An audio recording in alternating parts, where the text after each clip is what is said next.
Hello friends, I once again welcome you all to my channel My G Classes. Last lecture में हमने जो supreme court जो article 124 to 147 तक देख लिया था और आज जो हमको उसके आगे के टॉपिक्स पढ़ना है वहाँ से हम स्टार्ट करेंगे। तो आज हम स्टार्ट कर रहे हैं पार्ट 6 ऑफ द कॉन्स्टिट्यूशन जो कि है हमारा स्टेट लेजिस्लेचर्स, जहाँ पर सबसे पहला जो टॉपिक आता है वो है गवर्नर या राज्यपाल। बहुत ही इम्पॉर्टेंट पद है एक राज्य के लिए।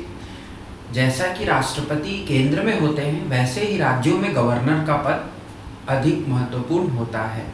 राज्य के प्रथम व्यक्ति के रूप में उन्हें जाना जाता है। आपको गवर्नर और राष्ट्रपति को कंपेयर करते हुए पढ़ना है ताकि आपको आसानी हो इन दोनों पदों को समझने के लिए। बहुत सी चीज़ें ऐसी है जो दोनों में बहुत ज़्यादा कॉमन है, लेकिन कुछ कुछ डिफरेंसेस हैं जो मैं अभी आपको बताऊंगा। तो let's begin today's lecture. Article 153 to 167 जो है वहाँ तक आपको गवर्नर से रिलेटेड आर्टिकल्स मिलेंगे। जैसा हमने आर्टिकल 52 से प्रेसिडेंट को देखा था। नेक्स्ट 153 में गवर्नर ऑफ द स्टेट ये बात कही गई है। और गवर्नर जो होते हैं उनका जो अपॉइंटमेंट होता है वह राष्ट्रपति के द्वारा किया जाता है। ऐसा कहा जाता है कि governor is the representative of the union government. Union government का केंद्र सरकार के एक प्रतिनिधि के रूप में वह कार्य करते हैं। नेक्स्ट हम देखते हैं अपॉइंटमेंट यदि प्रेसिडेंट कर रहे हैं तो रेजिग्नेशन भी उन्हीं को ही दिया जाएगा। यदि गवर्नर अपने पद से इस्तीफा देते हैं तो वो राष्ट्रपति को लिख करके अपने इस्तीफे को देंगे। तो गवर्नर अपॉइंटेड भी उन्हीं से होंगे और उनको जो वापस बुलाने हैं या फिर उनको पद से हटाना है तो भी राष्ट्रपति के पास वह पावर है। नेक्स्ट है क्वालिफिकेशन। तो यदि क्वालिफिकेशन की बात करें तो संविधान में केवल 2 ही क्वालिफिकेशन उनके लिए बताया गया है। सबसे पहला तो वो सिटीजन होने चाहिए इंडिया के। नेक्स्ट 35 ईयर्स ऑफ एज, जो कि राष्ट्रपति के लिए भी हम लोगों ने पढ़ा था। He must be a citizen of India and 35 years of age उनकी हो जानी चाहिए। अपॉइंटमेंट तो राष्ट्रपति के द्वारा है, लेकिन बाय कन्वेंशन भी 2 और क्वालिफिकेशन इसमें लागू होते हैं। ये बाय कन्वेंशन है, ये कॉन्स्टिट्यूशन में मेंशन नहीं है। Constitutionally only 2 criterias are there, लेकिन यहाँ पर 2 और कन्वेंशनल क्वालिफिकेशन भी ऐड किए गए हैं। जिसमें पहला है कि राष्ट्रपति जो है वो उस राज्य के व्यक्ति को उस राज्य का राज्यपाल नहीं चुनेंगे, या ऐसा एक कन्वेंशन के लिए बनाया गया रूल है। तो राज्यपाल जो होगा वह उस राज्य से नहीं होगा ताकि उसके जो इन्फ्लुएंस है लोकल पॉलिटिक्स का वो वहाँ पर ना हो सके। दूसरा जो उसकी क्राइटेरिया है वह है कि राष्ट्रपति उनके चयन के समय उस राज्य के मुख्यमंत्री से मशवरा करेंगे। He should consult with the state chief minister so that smooth functioning can be done. राज्यपाल का जो पद है वह राज्य की विधानसभा और राज्य के प्रशासन से जुड़ा हुआ है। तो यदि मुख्यमंत्री से सलाह ली जाए तो वहाँ पर बेहतर फंक्शनिंग हो सकेगी। लेकिन ये जो दोनों क्राइटेरिया है इन दोनों को कहीं कहीं पर लागू नहीं किया गया है, फिर भी राज्यपाल का चुनाव कर लिया गया है, अपॉइंट कर दिया गया है, चुनाव नहीं अपॉइंटमेंट। तो ये 2 क्राइटेरिया आपको याद रखना है। नेक्स्ट है ओथ। इन्हें शपथ जो है वह उस राज्य के हाई कोर्ट के चीफ जस्टिस द्वारा दिलाया जाता है। तो आपको याद रखना है राष्ट्रपति को कौन दिलाते हैं, तो आपको याद है कि चीफ जस्टिस ऑफ इंडिया। तो वैसे ही राज्यपाल को कौन दिलाएंगे, तो हाई कोर्ट के चीफ जस्टिस, मुख्य न्यायाधीश जो कि उस राज्य के हाई कोर्ट में होंगे। नेक्स्ट है कि टर्म ऑफ ऑफिस। उनका जो कार्यकाल होगा वह जनरली जो है वो 5 साल का होता है, 5 इयर्स। लेकिन इस 5 साल के दौरान उन्हें राष्ट्रपति के द्वारा हटाया जा सकता है और या फिर ये अपने पद से इस्तीफा भी उस समय दे सकते हैं, जो कि राष्ट्रपति को लिखित में वो देंगे। लेकिन यदि 5 साल के टर्म के बीच में राष्ट्रपति उन्हें हटाते हैं तो इसके जो कारण है वह संविधान में लिखे नहीं गए हैं। इसका मतलब राष्ट्रपति उन्हें स्वविवेक मतलब अपनी इच्छा से वहां हटा सकते हैं, तो राष्ट्रपति के ऊपर पूरा का पूरा जो इनके अपॉइंटमेंट है वो पूरा का पूरा डिपेंड करता है। नेक्स्ट है पावर्स। हमने राष्ट्रपति के पावर्स भी इन्हीं 4 बिंदुओं पर देखे थे। यदि आपने नहीं देखा होगा तो आप राष्ट्रपति वाले लेक्चर में जाकर के मेरे उस लेक्चर को देख सकते हैं। यहाँ पर जो 4 बिंदु है वो है एग्जीक्यूटिव, कार्यपालिका, लेजिस्लेटिव, विधायिका, फाइनेंशियल जो पावर्स हैं वित्तीय शक्तियाँ, और जुडिशियल पावर है न्यायिक शक्तियाँ। तो ये 4 शक्तियों के टर्म्स में हमको देखना है। जब आप मेंस में आंसर लिखेंगे तो इन चारों पॉइंट्स को कवर करते हुए वहां पर लिखें। यदि आपसे क्वेश्चन आता है कि explain the powers of governors, तो आप इन चारों हेडिंग के थ्रू ही अपने आंसर को प्रेजेंट करें। ये राइटिंग के लिए हो गया। नेक्स्ट हम देखते हैं एग्जीक्यूटिव पावर। एग्जीक्यूटिव पावर जो कि प्रेसिडेंट के हैं वैसे ही राज्यपाल के होंगी। जहां डिफरेंस होगा मैं आपको बताऊंगा। एग्जीक्यूटिव राज्य के जो भी कामकाज होंगे, वह एग्जीक्यूटिव एक्शंस जो भी होंगे, जो भी ऑर्डिनेंसेस पास होंगे, उन सारे जो है वो राज्यपाल के नाम से ही किए जाएंगे। देन एग्जीक्यूटिव में आता है कि अपॉइंटमेंट्स किनका किनका करेंगे, तो ये जैसे पीएम का करते हैं प्रेसिडेंट, वैसे ही ये चीफ मिनिस्टर मुख्यमंत्री का करेंगे। मंत्री परिषद का उनके सलाह पर करेंगे। ट्राइबल मिनिस्टर का एक पद बनाया गया है जो कि छत्तीसगढ़, झारखंड, उड़ीसा के राज्यों में कंपलसरी है कि वहाँ एक ट्राइबल मिनिस्टर भी होना चाहिए। उनकी भी नियुक्ति राज्यपाल ही करते हैं। नेक्स्ट है जैसे भारत का महान्यायवादी होता है अटॉर्नी जनरल, वैसे ही स्टेट में एडवोकेट जनरल होते हैं महाधिवक्ता, उनकी भी नियुक्ति राज्यपाल ही करेंगे। इनके अलावा स्टेट के जो पीसीएस हैं, स्टेट पीएससीज के जो मेंबर्स हैं और एक चेयरमैन है, उनकी भी अपॉइंटमेंट करेंगे जैसे प्रेसिडेंट यूपीएससी के करते हैं। नेक्स्ट जो राज्य में आयोग होंगे उनके भी अध्यक्षों की नियुक्ति राज्यपाल करेंगे। फिर हम चलते हैं लेजिस्लेटिव में। इसके अलावा लेजिस्लेटिव पावर्स जो हैं उसमें जैसे राष्ट्रपति संसद को विघटित कर सकते हैं, वैसे ही राज्यपाल विधानसभा को विघटित कर सकते हैं। विधानसभा के पहले, नई विधानसभा के पहले सत्र और साल के पहले सत्र को ये संबोधित करते हैं, ये उनकी शक्ति है।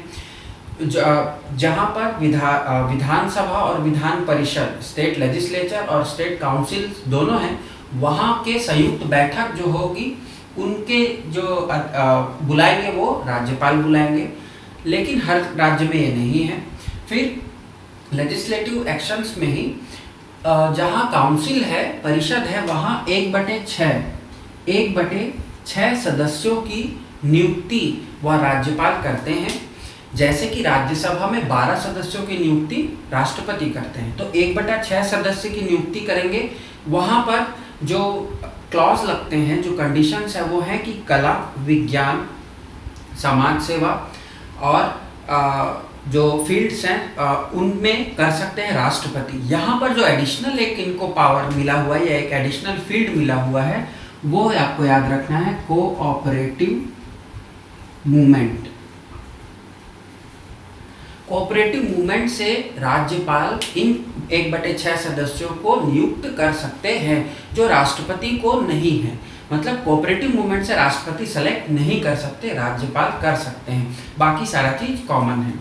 नेक्स्ट यदि हम देखें तो एक एंग्लो इंडियन सदस्य, यदि विधानसभा में उनकी सदस्यता नहीं है तो राज्यपाल एक एंग्लो इंडियन सदस्य की भी नियुक्ति कर सकते हैं, अपॉइंट 1 एंग्लो इंडियन मेंबर्स। अब हम चलते हैं स्पीकर के। जैसा कि लोकसभा में स्पीकर होता है वैसे ही राज्य विधानसभा में भी स्पीकर होते हैं। तो स्पीकर और डिप्टी स्पीकर का पद यदि रिक्त है तो राज्यपाल जिन्हें नियुक्त करे वही सदन की अध्यक्षता करते हैं, जैसा कि राष्ट्रपति करते हैं। तो यदि आपने राष्ट्रपति को बहुत अच्छे से पढ़ा है तो कुछ एक्सेप्शंस के साथ आप राज्यपाल को उनसे रिलेट बिल्कुल कर सकते हैं। नेक्स्ट है फाइनेंशियल टास्क पे चले। फाइनेंशियल पावर्स में राष्ट्रपति जो होते हैं उनके पास थोड़ी सी ज़्यादा फाइनेंशियल पावर होती है, लेकिन जैसा राज्यपाल के पास फाइनेंशियल पावर्स की अगर हम बात करें तो कोई भी बिल यदि मनी बिल है तो इनके रिकमेंडेशन से ही वह इंट्रोड्यूस किया जाएगा। नेक्स्ट जो भी स्टेट के फंड्स होते हैं, जैसा कई फंड्स हमने पढ़ा था केंद्र में, वैसे ही राज्यों के पास भी होता है।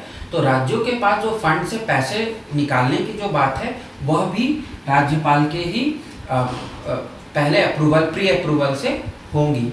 नेक्स्ट जो है फाइनेंशियल में यदि हम देखें तो जैसे कि 280 आर्टिकल के तहत राष्ट्रपति वित्त आयोग की हर 5 साल के बाद एक कंपोजिशन करते हैं, ऐसे ही स्टेट फाइनेंशियल कमीशन की भी जो संरचना है, कंपोजिशन है, वो राज्यपाल यहाँ करेंगे फाइनेंशियल पावर्स के लिए। यहाँ आपको याद रखना है स्टेट फाइनेंशियल कमीशन का जो टास्क है वह मेनली होता है कि जो अर्बन लोकल बॉडीज़ हैं और रूरल बॉडीज़ हैं, जैसे कि अपने पंचायत हैं, उनके फंड्स का बंटवारा और उनको फंड देने की जो डिस्ट्रीब्यूशन है उस पर निर्भर यह उनका मेन टास्क होता है, यही इसी के लिए वो अपॉइंट किए जाते हैं। देन हम आते हैं कि जुडिशियल पावर्स। जुडिशियल पावर्स जो होती है, न्यायिक शक्तियाँ, यह राष्ट्रपति और राज्यपाल के पास लगभग बराबर होती है। आपको 2-3 एक्सेप्शंस याद रखने हैं। सबसे पहला एक्सेप्शन है कि ये मृत्यु दंड को छोड़ करके अन्य दंडों में जो राष्ट्रपति के पास प्रावधान है वह सेम प्रावधान राज्यपाल के पास भी होते हैं, मृत्यु दंड को छोड़ करके। डेथ पनिशमेंट पर ये अपने फैसले जो है वो नहीं दे सकते। नेक्स्ट, जो राष्ट्रपति के पास एक पावर थी कि वे जो कोर्ट मार्शल जो लॉ लगता है, कोर्ट मार्शल के खिलाफ भी वो कर सकते हैं, लेकिन यहाँ पर राज्यपाल के पास वह पावर नहीं होती। तो ये जो बेसिक डिफरेंस है ये भी आपको ध्यान में रख करके चलना है। गवर्नर जो होते हैं उनके नाम से जो एग्जीक्यूटिव एक्शंस लिए जाते हैं वह राज्य में लागू होते हैं, और काउंसिल ऑफ मिनिस्टर्स एक बनाई जाती है। जैसे कि काउंसिल ऑफ मिनिस्टर्स सेंटर पे रहती है वैसे ही स्टेट पे भी रहती है, और काउंसिल ऑफ मिनिस्टर जो है वो एड एंड एडवाइस के लिए रहती है गवर्नर के, जिसका जो हेड होता है वह होता है चीफ मिनिस्टर। जैसा प्राइम मिनिस्टर सेंटर में होते हैं वैसे ही चीफ मिनिस्टर स्टेट में होते हैं। आपको बहुत ज़्यादा चीफ मिनिस्टर्स पे कंसंट्रेट करने की ज़रूरत नहीं है, लेकिन गवर्नर से क्वेश्चन जरूर आते हैं। बहुत सारे ऐसे पावर्स होते हैं गवर्नर के पास जो कि राष्ट्रपति के जैसे होते हैं। एक फॉर एग्जांपल हम लेजिस्लेटिव अगर एक्शंस की बात करें तो बिल्स को जो फाइनल साइन होता है बिल्स में वह गवर्नर के होता है, जो स्टेट से पास होते हैं, स्टेट लेजिस्लेचर पास करता है। लेकिन यहाँ पर उनके पास एक एक्स्ट्रा पावर है जो राष्ट्रपति के पास नहीं होती, वह है पावर आर्टिकल 201। आर्टिकल 201 में ये लिखा गया है कि राज्यपाल किसी बिल को राष्ट्रपति के सहमति के लिए भेज सकते हैं। आर्टिकल 201 में राज्यपाल को यह शक्ति दी गई है जो कि उनके लेजिस्लेटिव पावर्स में ही आती है। 200 से वो असेंट देते हैं, 201 से वो किसी बिल को रिजर्व कर सकते हैं फॉर द रिकमेंडेशन और for the approval of the guidance of the president. तो आपको ये वाला भी आर्टिकल याद रखना है, कभी कभी क्वेश्चंस यहाँ से भी बन जाते हैं। तो ऐसे ही कुछ पावर्स राष्ट्रपति और राज्यपाल के थोड़े थोड़े डिफरेंसेस हैं। आपको मैंने बताया, कुछ हो सकता है छूट गए होंगे तो आप टेक्स्ट बुक्स को रिफर कर लेंगे। राज्यपाल, मुख्यमंत्री और council of minister of states में इन तीनों का जो फंक्शन है वो सेम एज यूनियन होता है। हम इनके बारे में बहुत ज़्यादा डिटेल्स में नहीं जाएंगे। राज्यपाल आपको मैंने डिटेल में कवर किया, लेकिन चीफ मिनिस्टर्स और काउंसिल ऑफ मिनिस्टर्स को हम बहुत ज़्यादा डिटेल में नहीं देखेंगे क्योंकि ये बहुत ही सिमिलर होते हैं हमारे यूनियन के। आपको नेक्स्ट जो हम लोग पढ़ेंगे वो स्टेट के कुछ लॉज और स्टेट के कुछ जो अदर पार्ट्स हैं उनको हम डील करेंगे। जैसे कि हम देखेंगे स्टेट लेजिस्लेचर्स, देन हम देखेंगे स्टेट जुडिशरी। तो ये दो नेक्स्ट लेक्चर में होगा, और उसके बाद जो हम लोग बहुत सारे और मिसलेनियस टॉपिक्स को कवर करते जाएंगे। तो आपको बने रहना है इन लेक्चर्स में, और आज के लेक्चर में आप सभी का ज्वाइन करने के लिए बहुत बहुत धन्यवाद। Thank you very much.